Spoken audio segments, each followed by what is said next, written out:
नमस्कार दोस्तों, मैं ऋषि अमुक क्लास में स्वागत और अभिनंदन करता हूँ। दोस्तों, हम लोग घटना चक्र के जो जियोग्राफी वाला सेगमेंट है उसको देख रहे हैं। और जियोग्राफी में दोस्तों अब तक हम लास्ट वीडियो में क्या देख लिखे थे? मौसम तक जो भारतीय मौसम है उसको देख चुके थे। आज हमारा टॉपिक है दोस्तों भारतीय मिट्टियां। मिट्टी जो भारत है, भारत में कितने प्रकार की मिट्टी है आप सभी लोग जानते हैं, उसके संदर्भ में देखना है। दोस्तों कुछ इन्फॉर्मेशन आपको दे दूं। हम आपके लिए घटना चक्र के घटना चक्र जो आपका पोल्ट्री वाला सेगमेंट है उसको देख चुके हैं। लगभग इसमें लास्ट के 2 से 3 वीडियो बचे हैं, आपका ये सेगमेंट आपका खत्म हो जाएगा। साथ ही दोस्तों आरओ के पीवाईक्यू की चर्चा कर रहे हैं। इसके पीवाईक्यू दोस्तों इसके 2 प्रकार से, एक हिंदी वाला सेगमेंट है, दूसरा आपका जीएस वाला सेगमेंट है। जीएस में दोस्तों हम लोग साइंस तक कंप्लीट कर चुके हैं और हिंदी में आपको तत्सम तद्भव अनेक शब्दों के एक शब्द और विलोम शब्द आपका कंप्लीट हो चुका है। ठीक है। साथ ही दोस्तों इन्फॉर्मेशन आपको और बता दें, हम डेली आपके लिए करंट अफेयर लेकर आए हैं जिसमें सुबह डेली 10 क्वेश्चन का डिस्कशन होता है। अब ये जान लीजिए वही क्वेश्चन होते हैं जो आपके एग्जाम में के प्रश्न बनने की 100% संभावना होती है। मैं यहाँ घास भूसा नहीं पढ़ाता, ठीक है। मैं बार बार कहता हूँ घास भूसा नहीं है, बल्कि क्या है आपका अच्छा खासा कंटेंट है। अगला क्या है?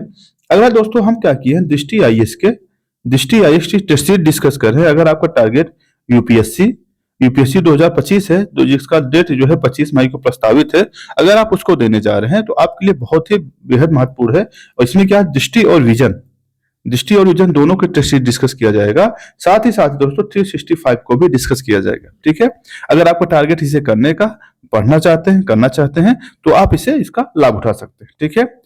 शुरुआत करते हैं दोस्तों आज के सेगमेंट का, आज के वीडियो का। क्या है? भारत में मिट्टियां। आपको पता है दोस्तों भारत में कितने प्रकार की मिट्टियां हैं? 8 प्रकार की मिट्टियां हैं।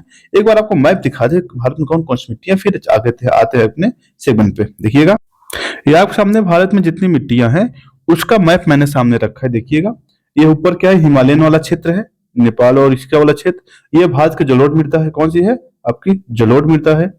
ठीक है। आगे ये आपकी काली मृदा है, ये आपकी लाल मृदा है, और ये आपकी मरुस्थलीय मृदा है। ये आपके क्या है, पर्वतीय या लाल मृदा है।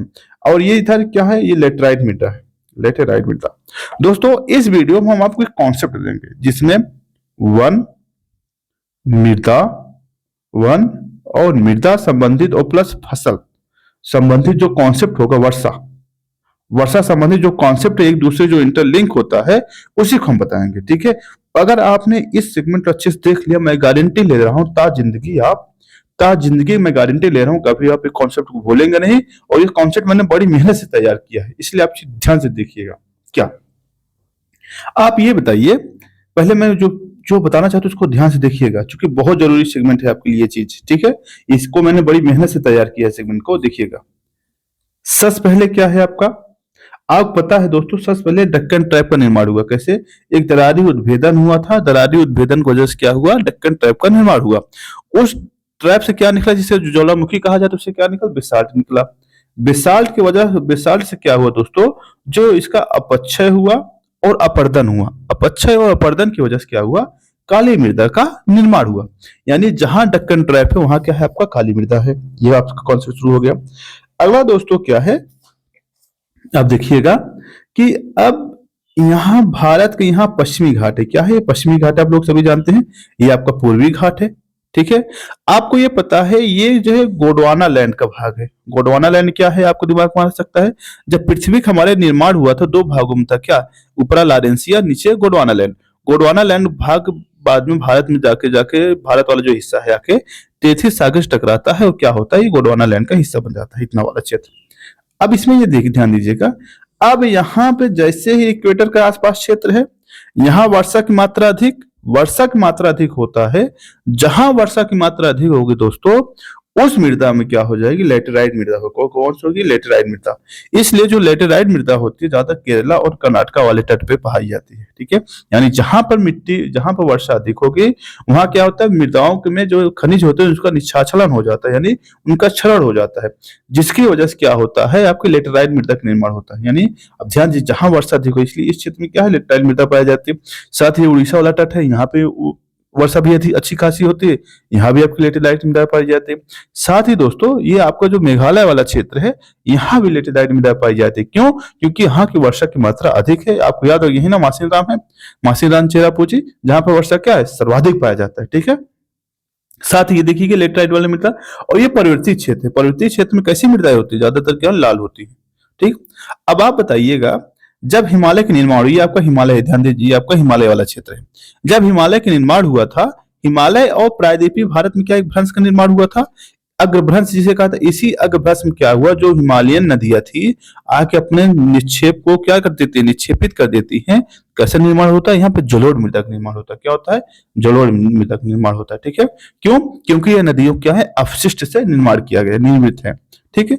यानी 3 मृदा, 4 मृदा आपको कंफर्म हो गई। एक लेटेराइट मृदा होगी, और ध्यान, जहां लेटेराइट मृदा होगी वहां पे एवरग्रीन फॉरेस्ट होंगे, और ऐसे ही फॉरेस्ट में क्या होंगे दोस्तों, आपके काजू, काजू वगैरह खेती बहुत अच्छी खासी होगी। काजू, सुपारी, नारियल, इन सब का खेती क्या होगा, बहुत ज्यादा होगा। ठीक है।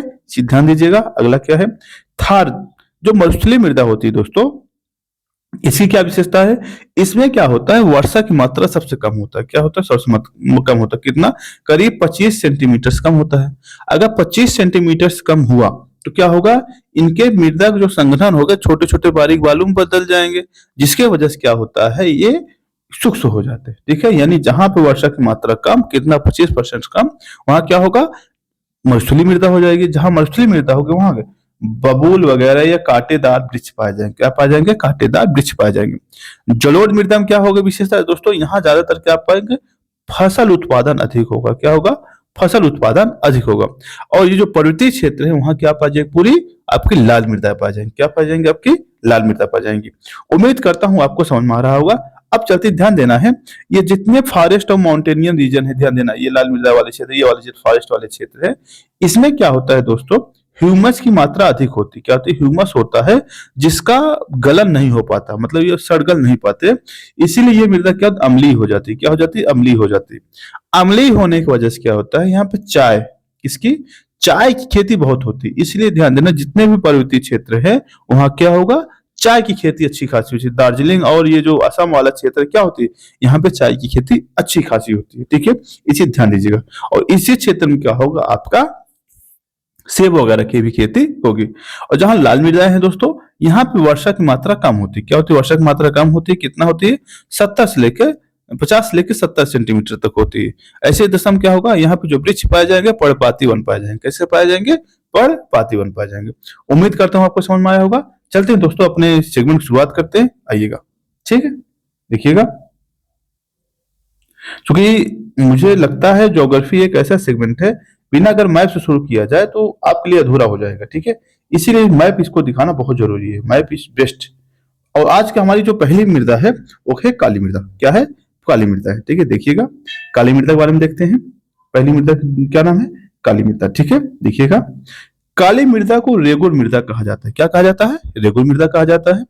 कपास की मिट्टी, ट्रॉपिकल ब्लैक अर्थ एवं ट्रॉपिकल चर्नजम आदि नामों से भी जाना जाता है। दरअसल इसे जो यूरोप वाला क्षेत्र है, जो अमेरिका वाला क्षेत्र है, वहां पे इस नामों से भी इसको जाना जाता है। ठीक है। भारत में क्या कहा जाता है? भारत में या फिर रेगुर कहा जाएगा या फिर आपका काली कहा जाएगा। ठीक है। आगे चलते हैं।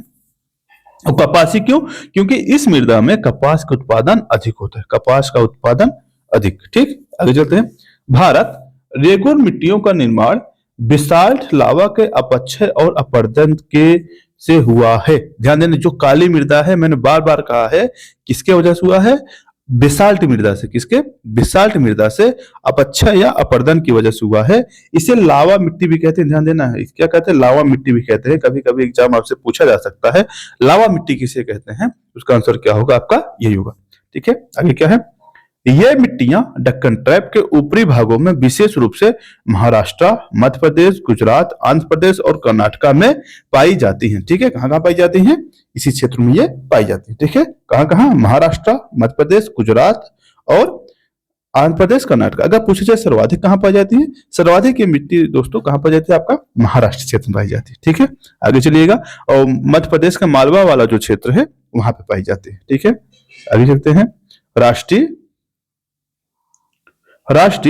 मृदा सर्वेक्षण भूमि उपयोग नियोजन ब्यूरो के अंतर्गत टी भट्टाचार्य शोध रिपोर्ट के अनुसार काली मिट्टी भारत के राज्यों के में लगभग 5.6 लाख वर्ग किलोमीटर पे है।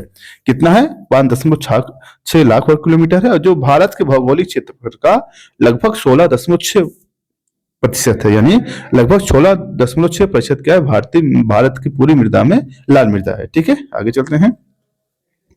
काली मिट्टी कपास की खेती के लिए अत्यधिक उपयुक्त होती है। ध्यान देना है, जो काली मिट्टी होती है कपास के लिए सबसे अच्छी होती है। क्यों? क्योंकि इसमें लोहा, चूना, कैल्शियम, पोटास और एल्युमिनियम की मैग्नीशियम कार्बोनेट की मात्रा होती है। इस मिट्टी की एक बड़ी विशेषता ये होती है दोस्तों, इसलिए कपास के लिए इंपॉर्टेंट होता है, चूंकि इसमें जल धारण करने की क्षमता अधिक होती है। क्या होती है? जल धारण करने की क्षमता अधिक होती है। इससे क्या होता है? क्यों होती है अधिक? क्योंकि इनका जो निर्माण होता है बहुत बारीक कण के बेसाल्ट की कणों से होता है। जिन मृदा के कणों का, ध्यान देना, जिन मृदा के कणों का जितना बारीक कण होगा उतना ही उनका क्या होगा? जल धारण की करने की क्षमता अधिक होगी। क्यों? जितना बारीक होगा उतना क्या हो? केशिका क्रिया होगी। केशिका क्रिया आपने फिजिक्स पढ़ा होगा। केशिका क्रिया क्या होती है? जिसमें नीचे से ऊपर की तरफ पानी जो ऊर्ध्वाधर चलता है, इसे केशिका क्रिया कहते हैं। होता क्या? जितना बारीक कण उतना अधिक क्या होगा आपका? उतना ही अधिक क्या होगा? किसकी क्रिया होगी? जितना अधिक किसका क्रिया होगी उतना अधिक क्या होगा? जल धारण क्षमता अधिक। इसीलिए क्या होता है, इस मिट्टी की जो कि कण क्या है एकदम बारीक है, इसी वजह से क्या होता है इसमें जल धारण करने की क्षमता अधिक होती है। और कपास और गन्ना जैसी फसल जो होती है उनको लंबे समय तक नमी चाहिए होती है, इसलिए ऐसी मृदा में क्या होती है अति अच्छा खासा उनका उत्पादन होता है। ठीक है, उम्मीद करते हैं आपको समझ में आएगा दोस्तों। आगे चलते हैं। लोहा, चूना, कैल्शियम, पोटास, एल्युमिनियम और मैग्नीशियम कार्बोनेट क्या है इसमें पाया जाता है? देखिए, नाइट्रोजन, फास्फोरस और जैविक पदार्थों की कमी होती है। ध्यान देना, इस मिट्टी में क्या होता है? नाइट्रोजन वगैरह की कमी होती है। आगे चलते हैं। इस मिट्टी का काला रंग टिटनेफेरस मैग्नेटाइट जीवाश्म के उपस्थिति। मैग्नेटाइट क्या है? लोहा का अंश है। क्या है? लोहे के अंश की वजह से क्या होती है इसे आपका काला होता है। ठीक है, आगे चलते ये क्षेत्र दिखाया गया है। आखिर कहाँ पे काली मृदा है? कहाँ? ये गुजरात वाला क्षेत्र, ये मालवा वाला क्षेत्र, ये महाराष्ट्र वाला क्षेत्र। सर्वाधिक कहाँ है? महाराष्ट्र में। सर्वाधिक कहाँ पे है? महाराष्ट्र में। आगे चलते हैं, देखिएगा काली मिट्टी में तीव्र जल धारण क्षमता पाई जाती है। यह भीगने पर ठोस और चिपचिपी हो जाती है। ध्यान देना है। अब जो ये मिट्टी मैंने कहा ना, जितनी बारीक कण होगा उतना ही जल धारण क्षमता होगी। इसके कण क्या है? एकदम बारीक है, इसीलिए इनका जल धारण क्षमता क्या है? एकदम अधिक है। और जब भीग जाती है चिपचिपी और ठोस हो जाती है, और सूखने पर क्या होती है?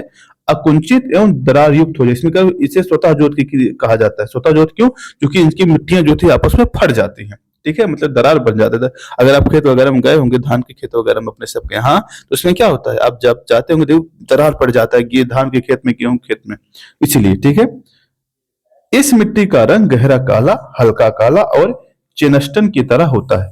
क्रेब्स के अनुसार रेगुर एक परिपक्व मृदा है जिसके निर्माण में विशिष्ट उच्चावच और जलवायु की प्रमुख भूमिका होती है। ठीक है, अब ध्यान दीजिएगा। अब आगे चलते हैं, इससे जो संबंधित जो प्रश्न बने हैं आपके एग्जाम में उसको देखते हैं। क्या है? आगे पूछा गया है, भारत में कौन सा बेसाल्ट और लावा के अपक्षय के अपरदन से निर्मित हुआ है? जस्ट प्रश्न देखा है कि कौन सी ऐसी मृदा है जो लावा मिट्टी के अपक्षय और अपरदन से बनी हुई है। क्या है उसका आंसर दोस्तों? आपकी रेगुर मृदा या काली मिट्टी। क्या है? रेगुर मृदा या काली मिट्टी। ठीक है, आगे चलते हैं। अगला प्रश्न है, भारत में काली कपास मृदा संरचना निम्नलिखित में से किसके अपक्षय से होती है? दोस्तों अभी जस्ट देखा था, किसके अपक्षय से होती है? ये बेसाल्ट के। कितने? बेसाल्ट के अपक्षय या अपरदन से, यानी ये आपका ऑप्शन बी आपका सही होगा। ठीक है, रेगुर मृदा किसे कहते हैं? बार बार आपसे पूछा गया प्रश्न है, किसे कहते हैं? काली मृदा कहते हैं। ठीक है, आगे चलते हैं, देखिएगा ये आईएएस 2021 का प्रश्न था। ठीक, आगे चलिएगा। कर ये समझा चुके हैं, बार बार एक्सप्लेन करने की क्या जरूरत है, वही चीजें। एक सेकंड थोड़ा इरेज कर लिया जाए, अभी समझा रहता। मैथ में क्या होता है, मैथ विशेषता ये होती है सूर्य इसमें लेता ही नहीं है, जब होगा इसमें ही लेगा। ठीक, आगे चलिएगा। फिर है, रेगुर मृदा सबसे ज्यादा कहाँ पाई जाती है? बताइएगा कहाँ पे? महाराष्ट्र में। सबसे ज्यादा महाराष्ट्र में पाया जाता है। ठीक है, आगे है, काली कपास मृदा निम्नलिखित किस नाम से जानी जाती है? ध्यान दीजिए, किसके? रेगुर के नाम से। किसके नाम से? रेगुर के नाम से जाती है। अब आगे क्या प्रश्न है, दक्षिणी ट्रैप रेगड़ मिट्टा रेगड़ या रेगुर इसे कहते हैं, रेगुर कहते हैं, रेगड़ गलत लिखा है, रेगुर। मृदा के काली होती है, क्या बात सही है या नहीं? बिल्कुल सही है। उसमें ह्यूमस की प्रचुर मात्रा होती नहीं दोस्तों, ह्यूमस की प्रचुर मात्रा नहीं होती, बट ये जो है आपका रेगुर मृदा ढक्कन टाइप में आपका होता है। ये आपका ऑप्शन गलत है, पहला सही है, यानी ऑप्शन सी आपका क्या होगा? सही होगा। ठीक है, एक्सप्लेनेशन देख लीजिए हल्का सा। क्या है? डक्कन ट्रैप काली मृदा रेगर या रेगुर के नाम से जाना जाता है। यह कपास की खेती के लिए क्या है दोस्तों? अत्यधिक उपयुक्त है, और इसमें चूना चूना कैल्शियम, पोटास, एल्युमिनियम और मैग्नीशियम कार्बोनेट जैसे रासायनिक तत्व क्या होते हैं उसमें उपलब्ध होते हैं। ठीक है, और ह्यूमस ह्यूमस की क्या कमी पाई, ह्यूमस और नाइट्रोजन और फास्फोरस की क्या होती है? कमी पाई जाती है। ठीक है, आगे चलते हैं। निम्नलिखित में से मिट्टी में से कपास की खेती के लिए सर्वाधिक उपयुक्त है कौन से दोस्तों? कपास के लिए मैंने जस्ट अभी बताया था, रेगुर मृदा या कावली, रेगुर मृदा, काली मृदा जो भी होता है उसे कहते हैं। ठीक है, आगे चलिएगा। अगला प्रश्न आपके सामने, काली मिट्टी कपास की खेती के लिए उपयुक्त होती है? बिल्कुल। यह जैव तत्व प्रचुर मात्रा में उपलब्ध होता है। अब बताइए, क्या जैव तत्व इसमें प्रचुर मात्रा में उपलब्ध होता है? नहीं दोस्तों, जैव तत्व नाइट्रोजन, जैव तत्व या फास्फोरस क्या है इसमें कम होता है, यानी इसमें ये सही है, आर गलत है। ठीक है, आगे चलिएगा, ये आपका गलत है। ठीक, आगे चलिएगा। क्या है? काली मिट्टी कपास कृषि के लिए उपयुक्त होती है? बिल्कुल। नाइट्रोजन और जैव प्रचुर मात्रा में पाए जाते हैं? नहीं दोस्तों, बस फिर से वही प्रश्न है, ऑप्शन सी इसमें सही होगा, एक सही आ गए, गलत है। ठीक है, आगे चलते हैं। देश की निम्नलिखित मिट्टियों में से किसे स्वतः कृषि मिट्टी कहा जाता है? स्वतः कृषि मिट्टी का मतलब ये हो गया जो स्वतः ही फट जाती है, उसमें दरार पैदा हो जाता है, इसे स्वतः जुताई कहा जाता है। किसमें होता है दोस्तों? आपकी काली मिट्टी या कपास मिट्टी। अभी एक्सप्लेनेशन हम लोग को जस्ट देखे थे। ठीक है, आगे चलते हैं। आगे कौन सी मिट्टी कपास के लिए उपयुक्त होती है? फिर वही बार बार प्रश्न है। ठीक है, अब आगे आइएगा। लावा मिट्टी, लावा मिट्टी पाई जाती है। लावा मिट्टी कहाँ होती है दोस्तों? जो आपका मालवा पठार है, मालवा पठार में लावा मिट्टी कहिए, मैंने कहा लावा मिट्टी या काली मिट्टी या कपास मिट्टी या रेगुर मिट्टी, जो भी नाम कह सकते हैं, सब नाम होता है इसका। ठीक है, जैसे आपका नाम होगा ना, कोई कहता है बाबू कहता है, कोई सोना कहता होगा, कोई भैया कहता होगा, कोई बेटा कहता होगा, है तो आप ही ना, कोई आपका नाम लेता होगा, तो इसी हिसाब से इसके भी नाम है। ठीक है, ओके। मालवा पठार की प्रमुख मिट्टी है क्या? काली मिट्टी। क्या है? काली मिट्टी। ठीक है, आगे चलते हैं। मालवा पठार से कई बार प्रश्न बने हैं आपके एग्जाम में, देखिएगा। इस मृदा की सिंचाई कम की आवश्यकता होती है क्योंकि इसमें नमी रोकने की शक्ति है। बिल्कुल, काली मिट्टी, काली मिट्टी में क्या होता है? मैंने कहा ना, नमी रोकने की क्षमता ज्यादा होती है। क्यों? क्योंकि इसके जो कण होते हैं एकदम बारीक होते हैं, बारीक होने की वजह से क्या होती है, उसमें केशिका क्रिया क्या होती है? केशिका क्रिया अधिक होती है, जिसकी वजह से क्या होता है, इसमें क्षमता अधिक होती है। आगे चलते हैं। झारखंड में काली मिट्टी कहाँ पाई जाती है दोस्तों? आपके राजमहल की पहाड़ी के आसपास। कहाँ? राजमहल के पहाड़ी के आसपास। अगला क्या है? निम्नलिखित में कथनों पर कौन सा सही नहीं है? काली मिट्टी स्थानीय भाषा में रेगुर कहा जाता है। बिल्कुल। क्रेब्स के अनुसार रेगुर अनिवार्य रूप से एक परिपक्व मिट्टी है। बिल्कुल सही है। काली मृदा नमी धारण करने की क्षमता उच्च होती है, ये भी सही है। काली मृदा हिमालय क्षेत्र में पाई जाती नहीं दोस्तों, कहाँ पाई जाती? डक्कन ट्रैप पाई जाती। कहाँ? डक्कन ट्रैप पे पाई जाती। ठीक है, आगे चलते हैं। आगे आप सामने दोस्तों प्रश्न है लेटराइट मृदा। अब हमें पढ़ना है लेटराइट मृदा। लेटराइट मृदा मैंने बताया जहां पर वर्षा की मात्रा सबसे अधिक होती है, वहां क्या होता है कि लेटराइट मृदा पाई जाती है। ठीक है, चलते हैं, देखिएगा क्या है। लेटराइट मृदा का सर्वप्रथम अध्ययन 1905 में बुकानन द्वारा किया गया था। किसके द्वारा? एफ बुकानन के द्वारा किया गया था। ठीक है, उसके बाद क्या है? इसका नाम लैटिन भाषा लेटर से लिया गया है। किसके, वो कहां से लिया गया? लेटर से लिया गया, जिसका अर्थ होता है ईंट। यानी जब ये मिट्टी ईंट, क्यों? क्योंकि एक तो पहले से बहुत ज्यादा कठोर होती है। कठोर क्यों होती है? जब ये भीग जाती है और सूख, भीगने के बाद सूख जाती है, ये जैसा ईंट होता है वैसा ही व्यवहार करती है। ठीक है, इसीलिए इसे ऐसा कहा जाता है। ठीक है दोस्तों, आगे चलते हैं। क्या है? भीगने पर ये मिट्टियां मक्खन की भांति मुलायम हो जाती है। सूख गई तो ईंट, भीग गई तो मक्खन। वाह, क्या दोनों में कितना संबंध है। मक्खन कैसा होता है? मक्खन जो गांव वाला, पहले मक्खन जो मम्मी वगैरह, दादी वगैरह बनाती थी, कैसा था? लाल लाल होता था। इसी से याद करो, मक्खन कैसा होता है? एकदम मुलायम। तो वैसे ही ये भी होता है, जब लाल मृदा क्या होगी, एकदम मुलायम हो जाएगी। ठीक, आगे चलते हैं। और सूखने पर ये काफी कड़ी और ढेलेदार। ढेलेदार, ढेलेदार मतलब ये होगा, ढेला ढेला जानते ना हम लोग, ढेले बचपन बहुत मारे होंगे किसी को, वही चीज। कठोर इसका मतलब होता है, यही हो जाती है। ठीक, आगे चलते हैं। यह मानसून सदृश मौसमी वर्षा वाली उष्णकटिबंधीय जलवायु की विशिष्ट मिट्टियां हैं। ध्यान देना, ये वहीं पर पाई जाएंगी जहां पर वर्षा की मात्रा अधिक होगी, सबसे अधिक मात्रा होगी वहीं पे। उष्णकटिबंधीय भारी वर्षा के कारण यहाँ तीव्र निष्कासन की क्रिया के परिणाम स्वरूप लेटेराइट मृदा का निर्माण होता है। मैंने कहा ना, इसमें क्या होता है, जो खनिज होते हैं उनका निष्कासन होता है। निष्कासन का मतलब होता है, मान लीजिए लेयर है इनका, इन्हें खनिज तत्वों को नीचे चला जाएगा। इसी खनिज तत्वों को नीचे चले जाने की वजह से क्या होता है, इस मिट्टी का निर्माण होता है। ठीक है, आगे चलते हैं। आगे क्या है, लेटराइट मिट्टियां आंध्र प्रदेश अपक्षलित मिट्टियां हैं। सॉरी, आंध्र प्रदेशों के अपक्षलित मिट्टियां हैं। इसका मतलब क्या है कि ये अपक्षलित मतलब है, मैंने कहा ना कि इसके जो खनिज तत्व है नीचे की तरफ चले जाते हैं। ठीक है, जिनकी उर्वरता कम हो जाती है। मिट्टी में लौह ऑक्साइड और एल्युमिनियम ऑक्साइड की प्रचुरता होती है। ध्यान देना, और ये जो मिट्टी लाल होती है इसका एक बड़ी वजह क्या होती है, लौह ऑक्साइड का उपस्थित होना। ठीक है, इसमें एल्युमिनियम ऑक्साइड भी होता है और नाइट्रोजन, फास्फोरस और अम्ल, पोटास और चूना, कार्बन तत्वों की क्या होती, कमी होती है। ध्यान देना है, इसमें इतना ध्यान देना है, जो नाइट्रोजन है और फास्फोरस है और अम्ल है, इसका क्या होता है, इसमें कमी होती है। ठीक है, आगे चलते हैं। यह मिट्टी भारत में यह मिट्टी भारत में केरल, पूर्वी तमिलनाडु, छोटे भागों में उड़ीसा, छोटा नागपुर पठार, पूर्वोत्तर मेघालय, पश्चिमी घाट के पर्वतीय क्षेत्र पर पाई जाती है। मैप में देख लीजिएगा, मैप में लोग यही देखे ना, देख लीजिएगा, फिर से देख लीजिए कहाँ कहाँ पाई जाती है ये मिट्टी। एक सेकंड, कहाँ गए भाई, मैप भाई साहब, देख लीजिए कहाँ कहाँ लेटाइट मिट्टी कहाँ कहाँ पाई है, देख लीजिएगा। क्योंकि आप कहेंगे ना सर ने दिखाया नहीं, पता नहीं, सिर्फ प्रश्न ही बताते हैं। इसमें देखिएगा, ये क्या वाला क्षेत्र है, महाराष्ट्र वाला क्षेत्र यहाँ पे भी है, ये आपकी काली मृदा वाला क्षेत्र है, यहाँ पे ये उड़ीसा वाला क्षेत्र है, और आपकी ये मेघालय वाला क्षेत्र है। ऊपर से देखिएगा, ये थोड़ा सा तमिलनाडु वाला क्षेत्र है नीचे।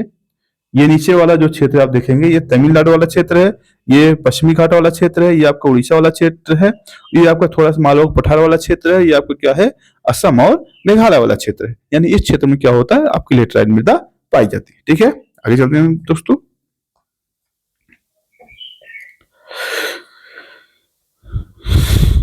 आगे क्या है, राष्ट्रीय मृदा सर्वेक्षण भूमि उपयोग नियोजन ब्यूरो के नवीनतम रिपोर्ट के अनुसार यह मिट्टी भारत के 1.8 लाख वर्ग किलोमीटर क्षेत्र में विस्तृत है। ठीक है, इसका सर्वाधिक विस्तार क्या, केरल राज्य के मालाबार तट और महाराष्ट्र पे पाई जाती है। दिखा ना अभी जो मैप देखो, एक ट्रैप की तरह से ये क्या ऐसी वाले क्षेत्र में क्या पूरा ये मिट्टी पाई जाती है। ठीक है, आगे चलते हैं। आगे आते हैं, इससे संबंधित जो प्रश्न बने हैं आपको एग्जाम में, उसके बारे में देखते हैं आखिर कैसा प्रश्न आपको एग्जाम में बना। ठीक है, क्या है देखिएगा, भारत के लेटराइट मिट्टियां के बारे में आपको कौन सा कथन सही है, आपको ये बताना है कौन सा कथन इसमें से सही है। पहला क्या ऑप्शन है इसमें, क्या ये साधारणतः लाल रंग की होती है, बिल्कुल क्या होती है, साधारणतः क्या होती है, लाल रंग की होती है। वे नाइट्रोजन पोटास से समृद्ध होती नहीं दोस्तों, इसमें ज्यादातर जो मिट्टियां हैं भारत की, उसमें क्या नाइट्रोजन की मात्रा कमी है। जहां ऐसा ऑप्शन आ जाए तुरंत आपको उसको काट देना है। दूसरा ऑप्शन कहाँ कहाँ कटेगा, यहाँ कट गया, यहाँ कट गया, यहाँ कट गया। इन ऑप्शन से तो अपने आप से होगा, बाकी मुझे पढ़ने की जरूरत भी नहीं पड़ी, बट पढ़ लेते हैं जानकारी के लिए। क्या है, उनका स्थान, उनका राजस्थान उत्तर प्रदेश में अच्छा विकास हुआ नहीं दोस्तों। राजस्थान में कहीं आपने देखा लेटराइट मृदा, अगर राजस्थान में देख भी लिया होगा दुर्भाग्य से, उत्तर प्रदेश में कहीं देखा नहीं, इसके लिए ऑप्शन ये क्या है आपका गलत है। इन मिट्टियों में ट्रैपियोका काजू की अच्छी उपज होती, क्या होती, काजू वगैरह की अच्छी खासी खेती होती है। ठीक है, आगे चलते हैं। देखिए हल्का सा एक्सप्लेनेशन देख लीजिएगा, जरूरी है। ठीक है, लेटराइट मिट्टी लाल रंग लोहे के ऑक्साइड के कारण होती है। यह मिट्टी सामान्यतः लौह एल्युमिनियम में समृद्ध होती है, जबकि इनमें नाइट्रोजन, पोटास, चूना, जैविक पदार्थ की कमी आदि होता है। ठीक है, और ये कहाँ का है, महाराष्ट्र, मेघालय, केरला में सर्वाधिक पाई जाती है। ठीक है, आगे चलते हैं। इसमें कपास, चावल, रागी, गन्ना, दाल, चाय, कहवा और काजू आदि जैसी कृषि होती है। ठीक है, आगे चलते हैं। आगे देखिए क्या है, आगे है आपके सामने, लेटराइट मृदा उच्च ताप और भारी वर्षा वाले क्षेत्र में विकसित होती है। बिल्कुल ये स्टेटमेंट क्या है आपका सही है। लेटराइट मृदा जैविक या ह्यूमस की समृद्ध होती है और पश्चिम बंगाल, उड़ीसा वाले, असम वाले क्षेत्रों में पाई जाती है।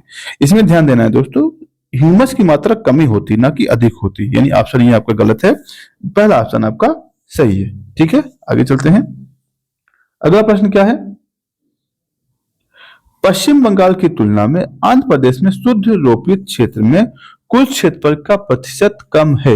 आप बताइए क्या सही है? नहीं सही, बिल्कुल सही है। देखिए आगे क्या है, अधिकांश आंध्र प्रदेश की मिट्टी मृदा मरकरता या लेटराइट प्रकार की नहीं दोस्तों, यहाँ लेटेराइट प्रकार की मृदा नहीं पाई जाती। आर सही है, ए सही है, आर गलत है।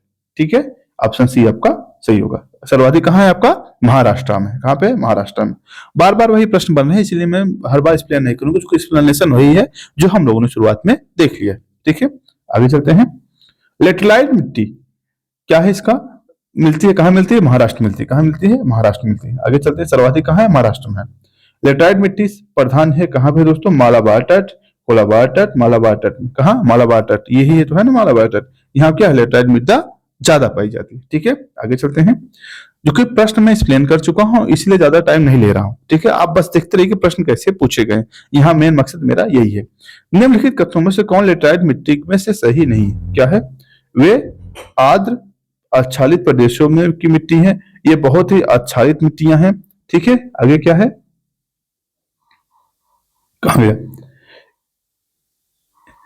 इनकी उर्वरता कम होती है या इनमें चूने की प्रचुर मात्रा? नहीं दोस्तों, इसमें चूने की मात्रा नहीं, बल्कि नाइट्रोजन और सॉरी नाइट्रोजन कह रहा हूँ, एल्युमिनियम एल्यूमिनियम और प्लस लोहा की मात्रा होती है, ना कि चूने की। ठीक है, आगे चलते हैं। इसमें तो उस तत्वों की कमी होती है। भारत में निम्नलिखित में से कौन सी मृदा प्रारूप लोहे का अतिरेक होने का अनुउर्वरक हो जाता है दोस्तों? लेटराइट। लेटराइट में लोहा और क्या होते हैं? एल्युमिनियम की ऑक्साइड पाए जाते हैं। किसके? लोहा और एल्युमिनियम का ऑक्साइड पाए जाते हैं, इसी वजह से। ठीक है, लेटराइट मृदा में लोहा ऑक्साइड या पाया जाता है, जिसकी वजह से ये ऐसा हो जाता है। ठीक है, आगे चलते हैं। अगला प्रश्न है आपका दोमट या जलोढ़ मृदा। अब आपको देखना है दोमट या जलोढ़ मृदा से संबंधित कैसे प्रश्न आपके बने एग्जाम में, उसको देखना है। ठीक है, इसके बाद देखिएगा क्या है, एक सेकेंड। नदियों द्वारा लाई गई मिट्टी को जलोढ़ मिट्टी कहते हैं। क्या कहते हैं इसको? जलोढ़ मिट्टी कहते हैं। आपको पता है जो हिमालय से मान लीजिए ये भारत है। भारत के बाद जब ये भारत का निर्माण हुआ था, मतलब ये आपको टेथिस सागर हिमालय का निर्माण हुआ था, तो यहाँ जितनी नदियां आई ये सब निकल क्या कर दी, पूरे उत्तर भारत के मैदान का निर्माण हो रहा है। कैसे हो रहा है?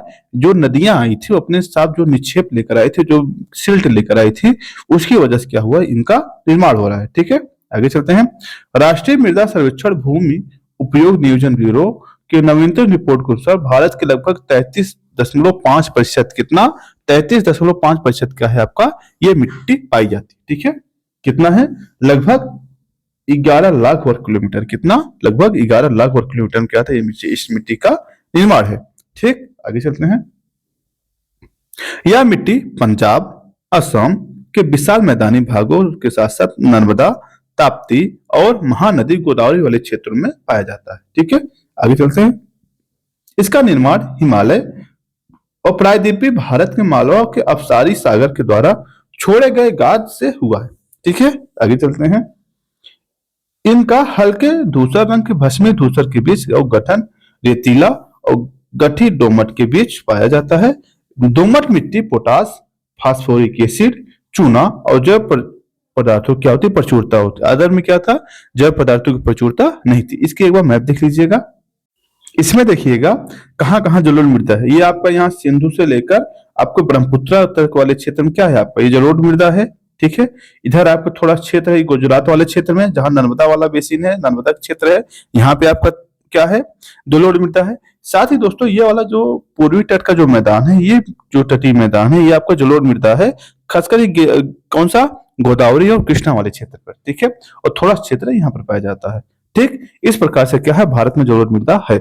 एक बार देख लीजिए, ध्यान से देखिएगा सब मैप, क्योंकि अगर मैप देखे रहेंगे आपके एग्जाम में आ गया प्रश्न कहाँ कहाँ पाया जाता है, कौन कौन सी मिट्टी नहीं पाई जाती है, आप इस आधार पर प्रश्न सही कर सकते हैं। क्योंकि विजुअलाइजेशन जो होता है ये बहुत गजब मेथड होता है, जिसके माध्यम से क्या कर सकते हैं, इस चीज को सही कर सकते हैं। ठीक है, आगे चलते हैं। देखिएगा, परंतु इसमें नाइट्रोजन और ह्यूमस की कमी होती है। ध्यान देना, भारत की जितनी मिट्टियां हैं ज्यादातर उसमें क्या है? नाइट्रोजन और ह्यूमस की कमी है। ठीक है, फलीदार फसलों खेती से इनमें तेजी से नाइट्रोजन का स्थिरीकरण होता है। होता क्या है, जो पहले कहा जाता था ना कि भैया किसान भैया वो एक खेत में पूरा खेती नहीं करे चाहत का हो, तब मन बदला चाहे काहे बदला चाहे, उससे क्या होता है कि खेती की उर्वरता बढ़ती रहती है। यानी है क्या, जिस खेत में हम मटर और उड़द बो देते हैं उसमें क्या नाइट्रोजन की मात्रा अधिक हो जाती है। क्यों हो जाती है? इन जो फसल होते हैं इनके फसलों में जो जड़ होता है, जो उनकी गांठ होती है, जड़ों की गांठ में जिसे नोट कहते हैं, उस नोट में क्या होता है, राइजोबियम नामक बैक्टीरिया होता है। क्या होता है? राइजोबियम नामक बैक्टीरिया होता है। और क्या करता है, वायुमंडल के नाइट्रोजन को स्थिरीकरण लाता है। स्थिरीकरण मतलब मिट्टी में स्थापित करता है, जिसकी वजह से क्या होता है, इन फसलों के लगाने से नाइट्रोजन की मात्रा बढ़ जाती है मिट्टी में। अगर नाइट्रोजन की मात्रा बढ़ गई तो स्वाभाविक है फसल क्या होगा, आपका अच्छा होगा। ठीक, आगे चलते हैं। जिनकी मदद से चावल, गेहूं, गन्ना, जूट, कपास, मक्का, तिलहन, फल और शाक सब्जियां बहुत ज्यादा होती है। मिट्टी ऐसी होती है जो चाहो सब पैदा कर लो, तुम्हारी औकात कितनी है पैदा करने की। ठीक है, आगे चलते हैं। दोमट मिट्टी में लगभग 40% बालू, 40% मृतिका और 20% गाद होता है। कर क्या, 40% बालू और 40% मृतिका जिसे क्ले कहते हैं, और 20% गाद होता है जिसे सिल्ट कहते हैं। ठीक है, बलुई दोमट, जिसे बलुई दोमट कहते हैं मिट्टी, जल धारण क्षमता सबसे कम। क्यों? क्योंकि बालू कण होंगे और बड़े कण होंगे तो क्या होगा, इनकी जल धारण क्षमता कम होगी। मैंने कहा जितने महीन कण होंगे उतना ही ज्यादा क्या होगा, जल धारण क्षमता अधिक होगा। अब इसमें एक चीज आपको बता दूं, जो आपका खानदार, बांगर और भाबर ये वाला क्षेत्र होता है, इसको बारे में आपको बता देता हूं, क्योंकि ये आपसे बार बार आपके एग्जाम पूछा जाता है और बहुत ही इंपॉर्टेंट है। इस मैप में आप ध्यान से देखिएगा। सबसे पहले क्या, हिमालय। हिमालय, हिमालय का जो सटा हुआ क्षेत्र है इसे भाबर कहते हैं। भाबर क्यों होते हैं? क्योंकि यहाँ बड़े बड़े क्या, देखिए बड़े बड़े क्या है, पत्थर के क्षेत्र पाए जाते हैं। इसमें क्या होता है, इस क्षेत्र में जब नदियां आती हैं, नदियां विलुप्त हो जाती हैं। क्यों विलुप्त हो जाती हैं? ये नदियां इसके नीचे से प्रवाहित होने लगती हैं। इसके पानी, चूंकि ऊपर से पानी बह नहीं सकता, इसके नीचे नीचे प्रवाहित होती है। और जैसे ही तराई वाले क्षेत्र आता है, नदियां ऊपर आने लगती है। जब नदियां ऊपर आने वाली क्षेत्र आती है, इसे तराई कहा जाता है। और तराई वाला क्षेत्र ऐसा होता है, यहाँ नदियां दलदल जैसे क्षेत्रों का निर्माण करती है। ठीक है, उसके बाद दोस्तों जब नदियां और आगे बढ़ती हैं, इस क्षेत्र में क्या है, बांगर कहा जाता है। बांगर और खादर दो प्रकार की भूमि होती है। खादर को हम नवीन जलोढ़ कहते हैं। क्या कहते हैं? नवीन जलोढ़ कहते हैं, नवीन जलोढ़ कहते हैं। और बांगर को पुरानी जलोढ़ कहते हैं। क्यों पुरानी जलोढ़? इसलिए कहा जाता है, कभी नदियां इस क्षेत्र में क्या थी, बही थी, और जिसकी वजह से क्या होता है, इस क्षेत्र का निर्माण होता है। और खादर इसलिए कहा जाता है, यहाँ लगभग प्रत्येक वर्ष क्या करता है, जो मिट्टी के बाढ़ के वाले चीजें आके बैठ जाती है, जिसकी वजह से क्या होता है, इस क्षेत्र का निर्माण होता है और अच्छी खासी उर्वरकता बन जाती है। ठीक है, इसीलिए इस प्रकार से ये देखिएगा, हिमालय है, हिमालय के बाद भाबर है, भाबर के बाद तराई है, तराई के बाद इसी खादर वाला क्षेत्र, ये बांगर वाला क्षेत्र। ठीक है, और ये रिवर की वैली है, जहां रिवर ये बहती है। उम्मीद करते हैं दोस्तों आपको समझ में आएगा। चले आगे आगे। ठीक, देखिएगा क्या है। अब वही चीज आपको इसने वर्डों में दे रखा है, जिसको मैंने एक्सप्लेन किया आपको भी मैप के माध्यम से। देखिएगा, और चूंकि मैप इसलिए दिखाना जरूरी है, घटना चक्र मैप नहीं दिया मैंने आपको, मैप और एनिमेशन थ्रो दिखा रहा हूं ताकि आप कभी चीज को भूले नहीं।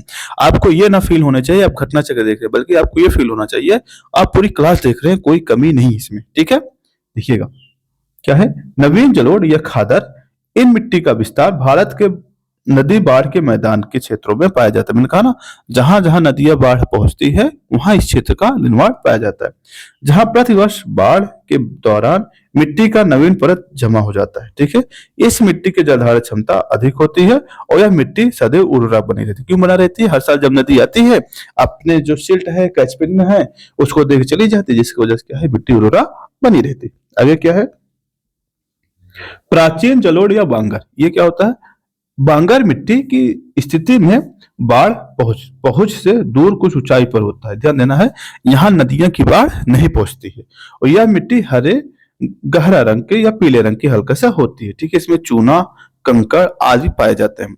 और बांगर मिट्टी की लवड़ी और क्षारी अस्फुटन के रेह या जमा होते हैं। ध्यान देना, जैसे अपने सपना क्या होता है, जब 11 दिन तक मिट्टी छोड़ दी जाती है, जो खेती नहीं की जाती है, तो उसमें क्या होता है, जिसे परती कहते हैं हम ना, उसमें रेह का निर्माण हो जाता है। देखो सफेद कलर का होता है, पहले जो लोग होते थे उसी रेह में कपड़े सब साफ उफ करते थे। ठीक है, कह रहा है ऐसी मिट्टी का निर्माण हो जाता है। ठीक है, आगे चलते हैं। भाबर वाला क्षेत्र भी हम लोगों ने देखा था, क्या शिवालिक के जो गिर प्रदेश, शिवालिक मतलब जो हिमालय वाला पार्ट है, उसके बाद जो उसका क्षेत्र निर्माण से शुरू होता है, वहां पे ये क्षेत्र पाए जाते हैं। और जलोढ़ पंख पाए जाते हैं, जिसकी मृदा स्थूल और गुटिकाएं युक्त होती है, इस भाबर कहा जाता है। और भाबर में दलदली और गढ़ी मिट्टी क्षेत्र तराई कहा जाता है। ध्यान देना है, मैंने कहा ना इस मैप में आप ध्यान से देखा होगा, भाभर भाभर पद क्या है, तराई तराई पद क्या है, बांगर। ये आपसे क्रम में पूछा जाता है, एग्जाम में कई बार क्रम पूछा गया है, इस पे आप ध्यान दीजिएगा। ठीक है, आगे चलते हैं। अब इससे संबंधित जो प्रश्न बने हैं आपको एग्जाम में उसको देख लिया जाए। ठीक है, देखिएगा कैसे प्रश्न बना है। पहला प्रश्न है आपका, जलोढ़ मिट्टी के संदर्भ में नीचे कथनों चार कथन में से कौन सा कथन सही है, इसको बताइएगा। यह मिट्टी भारत के कुल भूभाग का 14% हिस्सा है। नहीं दोस्तों, 14 नहीं बल्कि 33% है। कितना है? 33%। यानी इसका स्टेटमेंट पहला गलत है। इस मिट्टी में फास्फोरक एसिड की भरपूर मात्रा पाई जाती है। और ये ध्यान दीजिए, जितनी भी मिट्टियां हैं आपको ये चीज, इसमें मिट्टी में फास्फोरस और नाइट्रोजन की अच्छी खासी मात्रा पाई जाती है। ठीक है, अगला क्या है, यह मिट्टी रेत, थूर, थोपन जैसे नामों से भी जानी जाती है। यह उपजाऊ नहीं, उपजाऊ बहुत होती है। ये भी ऑप्शन आपका गलत है।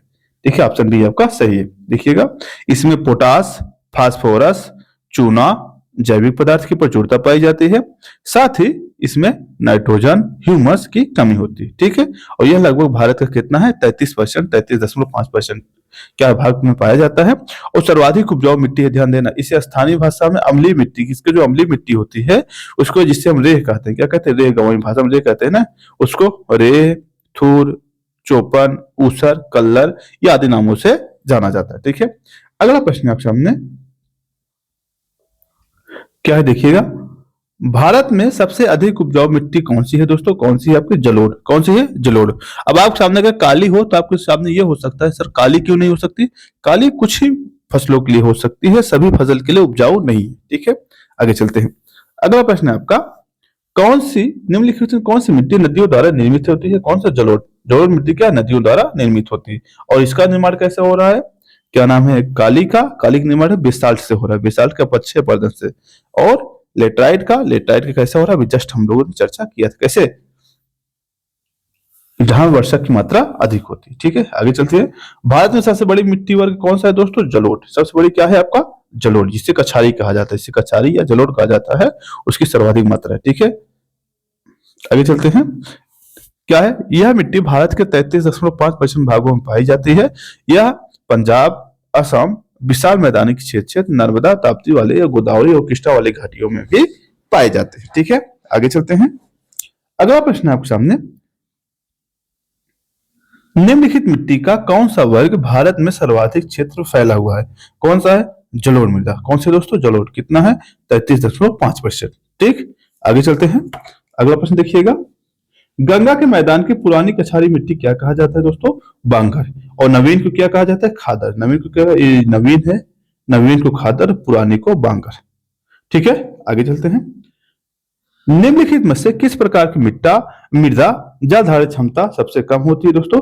बलुई मूंग। जो बालू होगा, जिसके कण सबसे अधिक बड़े होंगे, उसका क्या होगा? जल धारण क्षमता सबसे अधिक। और जिसके मिट्टी के जो कण होते हैं वो सबसे महीन होंगे, उसमें क्या होगा? जल धारण क्षमता सबसे अधिक होगा। ठीक है, यानी बलुई दोमट जो होगा, इसमें जल धारण क्षमता क्या होगा? उसका सबसे कम होगा। ठीक है, दोमटी या लोम मिट्टी कौन सा कण मिलता है इसमें? ध्यान दें, सभी प्रकार को, चिकना, बालू, फांस सब मिलता है इसमें। ठीक, आगे चलते हैं। आगे है आपके सामने दोस्तों जो मिट्टी है, मिट्टी जो विविध संबंधित टॉपिक है उसको देखते हैं। उसके बाद हम देखेंगे, पहले एक टॉपिक और देख लेते हैं, इसमें है मिट्टी के प्रकार में ही, इसे देख लेते हैं इसको, फिर आगे चलते हैं। देखिएगा क्या है इसमें, देखिएगा, राष्ट्रीय मृदा सर्वेक्षण के अनुसार नियोजन ब्यूरो में लगभग लाल मिट्टी, अब लाल मिट्टी के बारे में पढ़ना है। लाल मिट्टी कौन सा? लाल मिट्टी कितना है? 8.57% क्षेत्रों में पाई जाती है। ठीक है, यह लगभग 26.8% क्षेत्रों में पाई जाती है, जिसका जो क्षेत्र है कितना? 8.7 लाख वर्ग किलोमीटर पे है। ठीक है, लाल मिट्टी का निर्माण जलवायु परिवर्तन के परिणाम स्वरूप रवेदार कायांतरित सेलों के विघटन के वियोजन से हुआ। इसका क्या मतलब है?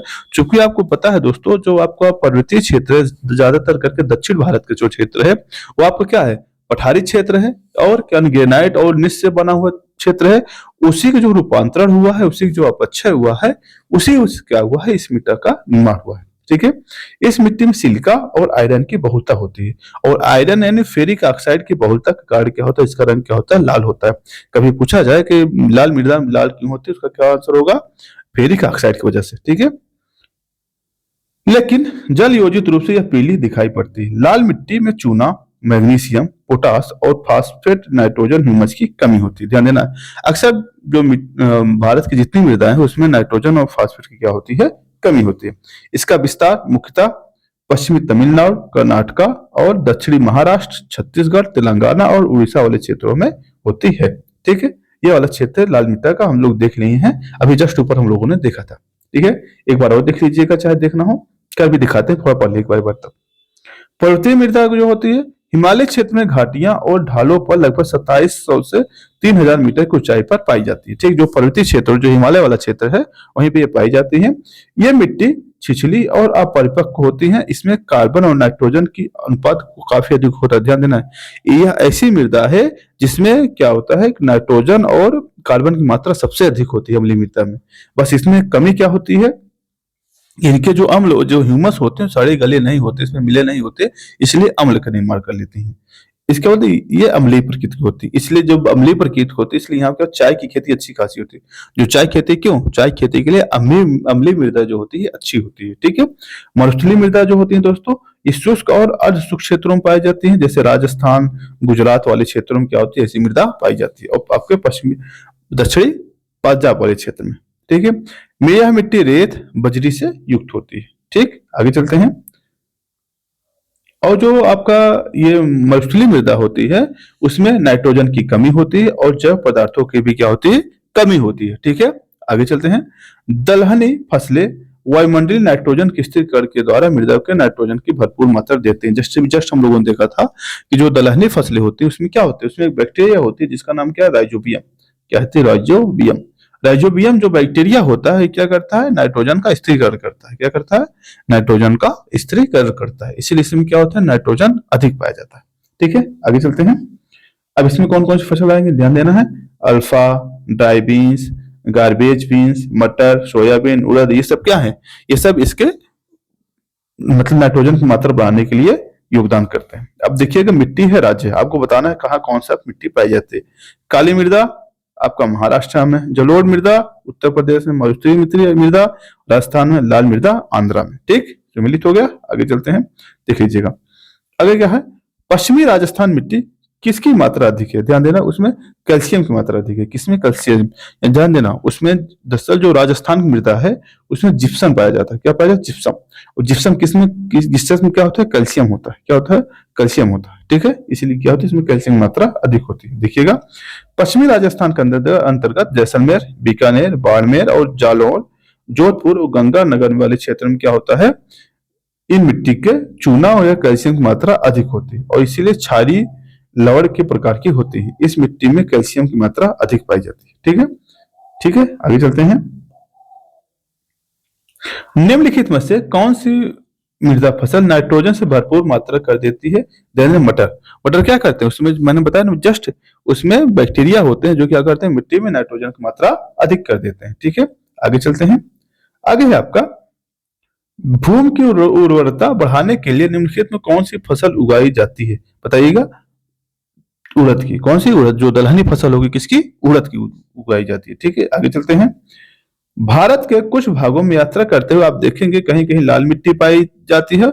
मिट्टी के रंग प्रमुख कारण क्या है, क्या होगा, फेरिक ऑक्साइड। फेरिक ऑक्साइड यानी लोहा का ऑक्साइड, फेरिक ऑक्साइड जो होता है, इसकी वजह से क्या होता है, मिट्टी लाल होती है। ठीक है, आगे चलते हैं। भारतीय मृदा के जिस जिस सूक्ष्म तत्व की सर्वाधिक कमी होती है वह क्या है दोस्तों, आपको तांबा, मैग्नीज या जस्ता। जस्ता की मात्रा भारत में क्या है, जो मृदा में कम है, बाकी मात्रा क्या है आपकी अधिक है हर मृदा में। ठीक, आगे चलते हैं। उम्मीद करते हैं आप समझ में, चूंकि हम लोग कॉन्सेप्ट देख चुके हैं, सिर्फ हमें ये देखना है प्रश्न कैसे बने हुए हैं। ठीक है, यही जरूरी है आपके लिए। ठीक, देखिएगा, हिमालय मिट्टी ह्यूमस की प्रचुर मात्रा होता है। हिमालय में सर्वाधिक क्षेत्र वनाच्छादित है। बिल्कुल दोस्तों, आपका जो हिमालय क्षेत्र क्या सर्वाधिक वनाच्छादित है, लेकिन यहाँ प्रचुर मात्रा में ह्यूमस नहीं पाया जाता है। ऑप्शन डी होगा सही, पहला ऑप्शन क्या है आपका गलत है। देखिएगा, करेवा मृतिका जाफरान या केसर के एक स्थानीय प्रकार के उत्पादन के उपयोगी है या पाई जाती है कहाँ, कश्मीर हिमालय में। जो केसर होता है, केसर का उत्पादन कहाँ होता है, ये आपके कश्मीर हिमालय में ही होता है। ठीक है, आगे चलते हैं। पौधों के सबसे अधिक पानी किस मिट्टी में मिलता है, किस मिट्टी में मिलता है, चिकनी। चिकनी मिट्टी में क्या होता है, इसके बारीक कण होते, क्या होते हैं कण, इसके क्या होते हैं बहुत बारीक होते हैं। बारीक होने की वजह से क्या होता है इसमें जल धारण क्षमता अधिक होती है, इसीलिए इस मिट्टी का धान की खेती की जाती है। क्या की जाती है? धान की खेती इसीलिए की जाती है। ठीक है, आगे चलते हैं, देखिएगा। चिकनी मिट्टी में जल धारण क्षमता सबसे अधिक होती है, इसलिए पौधे को सबसे अधिक पानी इसी मिट्टी में मिलता है। चिकनी मिट्टी में 50% क्या होता है गाद होता है और 50% मृतिका और बालू की मात्रा पाई जाती है। ठीक है, आगे चलते हैं। निम्नलिखित में से किस कण का व्यास 0.02 मिलीमीटर होता है? दोस्तों कितना? मृतिका, क्ले। क्ले का जो व्यास होता है इतना होता है, और जबकि गाद का व्यास कितना होता है? 0.02 होता है, और इससे 6 तक के बीच में होता है। ठीक है, आगे चलते हैं। आगे दोस्तों आपका प्रश्न है अम्लीय मृदा और क्षारीय मृदा। हमें ये देखना है अम्लीय मृदा और क्षारीय मृदा जो भारत बायोलॉजी की है उससे क्या प्रश्न बनता है, और इसके बारे में देखते हैं। देखिएगा, जो कि तेजी से पढ़ना है। मिट्टी का पीएच मान कम होने पर अम्लीय और पीएच मान अधिक होने पर क्षारीय। पीएच क्या होता है? पीएच स्केल होता है दोस्तों, एक स्केल होता है, 0 से लेकर मान लीजिए यहाँ तक 7 गया है, यहाँ तक, यहाँ क्या हो गया, सॉरी, यहाँ 1 से लेकर 1 2 3 4 5 6 7 होता है, यहाँ 0 हो गया। फिर क्या होगा, यहाँ 8 9 10 11 12 14 तक होता है। अब ये जो भी मिट्टी यहाँ से 0 पे है, जो भी तत्व अगर 0 पे है तो क्या उदासीन होता है। क्या होता है? उदासीन होता है। अगर 0 से इधर गया, कम हुआ तो क्या होगा? अम्लीय होगा। अगर 0 से अधिक गया तो क्या होगा? क्षारीय होगा। यानी ये क्या पीएच स्केल है, जिसके माध्यम से हम यह पता करते हैं कौन सा तत्व अम्लीय है या कौन सा तत्व क्षारीय है, उसी की बात करता है। ठीक है, अधिक अम्लीय या अधिक क्षारीय मिट्टी सामान्य फसलों के लिए उपयुक्त नहीं होती। अगर मान ली कोई मिट्टी बहुत ज्यादा अम्लीय है या बहुत ज्यादा क्षारीय है तो इसमें क्या होगा? उसका जरूरत नहीं, मतलब कोई उसमें फसल उत्पादन करने की क्षमता नहीं होगी। ठीक है, सामान्य फसलें उगने वाली मिट्टी पीएच का मान 6 से 7 के मध्य होना चाहिए, आवश्यक है। तेजाबी या मृदा अवसादिक प्राकृतिक कम होती है। ध्यान देना, जो तेजाबी मृदा होती है ये क्या करते हैं, इसमें अवसाद की मात्रा अधिक होती है। ठीक है, क्या ये मिट्टी लेटराइट, लौहमय, लाल या लाल मृदा के समूह में होती हैं। जो अम्लीय मृदा होती है कहाँ कहाँ हो सकती है आपकी? लेटराइट में भी हो सकती हैं, लौहमय भी हो सकती हैं, और लाल मृदा में भी ये मृदाएं पाई जाती हैं। ठीक है, आगे चलते हैं। इनका विकास मुख्यतः भू आकृतिक अम्लीय मूल और सामग्री नमी युक्त जलवायु के प्रभाव से होता है। ताप, नमी युक्त जलवायु, अत्यधिक वर्षा की स्थिति में मृदा का मूल सामग्री अपक्षय के होता है, जो क्षारों के लीचिंग बढ़ जाता है। क्या होता है? क्षारों की लीचिंग मात्रा बढ़ जाती है, जिसकी वजह से क्या होता है, ये नीचे की तरफ चले जाते हैं। ठीक है, आगे चलते हैं। उच्च तापमान के साथ भारी वर्षा, अत्यधिक लीचिंग, मृदा अम्लीय का निर्माण होता है। क्या होता है? इनका तापमान जब अधिक होता है, जिसकी वजह से अगर तापमान अधिक है, वर्षा अधिक है, तो इससे क्या होगा, इनके जो खनिज तत्व है क्या होंगे, नीचे की तरफ चले जाएंगे, और क्या होगा, अम्लीय मृदा का निर्माण हो जाएगा। ठीक है, तेजाबी मिट्टी कृषि योग्य बनाने के लिए चूने का प्रयोग किया जाता है। क्या किया जाता है? चूने का प्रयोग, यानी जो मिट्टी अगर अम्लीय है तो इसमें क्या डाला जाए, दिया जाए, अगर चूना डाल दिया जाए तो क्या होगा, वो अम्लीय, मतलब सामान्य हो जाएगी। जबकि क्षारीय मृदा सूक्ष्म और अर्धसूक्ष्म भागों में पाई जाती है। जो क्षारीय मृदा होती है ज्यादातर सूक्ष्म भागों में पाई जाती है, और इसकी उत्पत्ति जो होती है सूक्ष्म और अर्ध सूक्ष्म भागों के जल और तल के ऊंचा होने के प्रवाह के दोषपूर्ण के कारण होता है। दरअसल होता क्या है, जैसे जो नहरें गई हैं, नदियां गई हैं, जहां पानी की मात्रा क्या होता है, अधिक होता है, केशिकीय क्रिया के कारण क्या होता है, सोडियम और कैल्शियम के जो मैग्नीशियम जो तत्व होते हैं सरफेस पे आ जाते हैं। जैसे मान लीजिए मिट्टी है, ठीक है, यहाँ जल की मात्रा अधिक है, तो ये क्या करें, यहाँ कैल्शियम मैग्नीशियम के तत्व क्या करेंगे, ऊपर आ जाएंगे, यानी सरफेस के ऊपर आ जाएंगे। क्या होगा ऐसी दशा में? ऐसी दशा में क्या करेगा, तो ये मृदा क्या हो जाएगी आपकी, क्षारीय हो जाएगी। ठीक है, और ये ज्यादातर कहाँ पाया जाए, अभी जो पंजाब वाला क्षेत्र है और हरियाणा वाला क्षेत्र है और राजस्थान क्षेत्र है, जहां नहर के विकास हो चुका है, वहां पर ऐसी समस्या देखी जा रही है। ठीक है, और क्षारीय मृदा का अगर हमें निर्माण को सही करना तो क्या करें, जिप्सम का प्रयोग करते हैं। किसका? कैल्शियम फास्फेट या जिप्सम का प्रयोग करते हैं। ठीक है, आगे चलते हैं। अगला क्या है, साथ ही चूने की लीचिंग से कम 1 फीट जल की आवश्यकता होती है। कितना होना चाहिए, 1 फीट जल होना चाहिए, तो ऐसे क्या चूने की लीचिंग होता है। ठीक है, आगे चलते हैं। मिट्टी में जब सोडियम और मैग्नीशियम अधिक होता है तो लवणीय मृदा का निर्माण होता है। क्या होता है? लवणीय मृदा का निर्माण होता है। आगे चलते हैं। भारत में सर्वाधिक लवणीय प्रभाव मृदा क्षेत्र गुजरात में है। कहाँ है? गुजरात में। गुजरात में ऐसा क्षेत्र ज्यादा पाए जाते हैं। ठीक है, और क्षारीय मृदा जो होता है आपके, सर्वाधिक जो क्षारीय मृदा होती है कहाँ होती है? उत्तर प्रदेश में। धन्य। लवड़ी मृदा कहाँ? गुजरात में। क्यों? क्योंकि वहीं पे समुद्र के किनारे है, नमक की मात्रा अधिक होती है। ठीक है। और छाली मृदा की बात किया जाए तो कहाँ पे है? आपका उत्तर प्रदेश में। कहाँ पे? उत्तर प्रदेश में। ठीक, आगे चलते हैं। अब आगे हमें ये देखना है इससे संबंधित जो प्रश्न बने हैं आपके एग्जाम में उसको। ठीक है, क्या है? चूने ऊसर मिट्टी के बारे में आपको विचार करना है। चूने का प्रयोग कर इसे सुधारा जा सकता है। इस मिट्टी का पीएच मान 7 से अधिक होता है। इस मिट्टी में धान की फसल उगाई जा सकती है। किसके संबंध बताना है? ऊसर। इसमें ध्यान देना है, इसमें दो, पहला स्टेटमेंट गलत है, बाकी दूसरा क्या है? 2 और 3 सही है। क्या है? ऊसर मिट्टी में पीएच अधिक होता है। क्यों? क्योंकि क्षारीय प्रकृति की होती है। किसकी? कैसी प्रकृति की होती है? क्षारीय प्रकृति की होती है। और इसको अगर सुधारना है हमें, इसका उपचार के लिए क्या? पाइराइट, जिप्सम या फिर ढैंचा। आपको पता था ना, मैंने कहा जब अगर क्षारीय होगा, अगर क्षारीय होगा, क्षारीय के लिए सुधार करने के लिए क्या करेंगे? जिप्सम का प्रयोग करेंगे। क्या करेंगे? जिप्सम का प्रयोग करेंगे। अगर अम्लीय मृदा रही, अम्लीय मृदा को सुधारने के लिए क्या करेंगे? हम चूना का प्रयोग करेंगे। दोनों में अंतर है, ध्यान देना है। ठीक, आगे चलते हैं।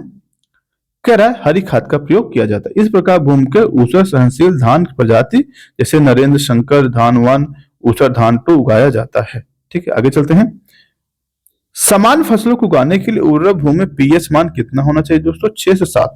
कितना? 6 से 7 पीएच होना चाहिए। क्या होगी? वो उर्वरा मृदा कही जाती है। ठीक है, आगे चलते हैं। तेजाबी मिट्टी की कृषि योग्य बनाने हेतु किसका प्रयोग किया जाना चाहिए? जो लाइम या चूना। लाइम या चूना किसका प्रयोग किया जाता है? चूना। कैल्शियम प्रयोग, जिप्सम का प्रयोग कहाँ किया जाता है? क्षारीय मृदा में। कहाँ किया जाता है? क्षारीय मृदा। अगर क्षारीय मृदा को सही करना तो वहां क्या करेंगे? हम जिप्सम का प्रयोग करेंगे। अगर अम्लीय मृदा है तो वहां चूना का प्रयोग करेंगे। ठीक है, आगे चलते हैं। मिट्टी का खारापन या क्षारीयता की समस्या का समाधान होता है किसके माध्यम से होता है? तो खेतों में जिप्सम का प्रयोग। किसका प्रयोग करना है? जिप्सम का। ठीक है, आगे चलते हैं। अभी जस्ट देखें, किसका उपयोग मृदा की लवणीयता और क्षारीयता को समस्या के समाधान के लिए किया जाता है दोस्तों? किसका? जिप्सम का। ध्यान देना, जिप्सम जो इसमें होता है कैल्शियम फास्फेट होता है, इसका प्रयोग क्या करते हैं? हम मृदा की क्षारीयता को समाप्त करते हैं। ठीक है, आगे चलें। भारत में सर्वाधिक क्षारीय मृदा कहाँ पाई जाए? उत्तर प्रदेश में। कहाँ पाई जाती है दोस्तों? उत्तर प्रदेश में। ध्यान देना। और लवड़ी पूछ लिया जाए तो गुजरात। गुजरात में क्या होता है? लवड़ी मृदा पाई जाती है। ठीक है, मैं तेजी से चल रहा हूं ताकि, चूंकि हम लोग कॉन्सेप्ट देख चुके हैं, सिर्फ फैक्ट ही देखना है। आगे देखिएगा, अब इसी में दे रखा है क्षारीय मृदा और लवणीय मृदा का देखना है। क्षारीय मृदा सर्वाधिक कहाँ?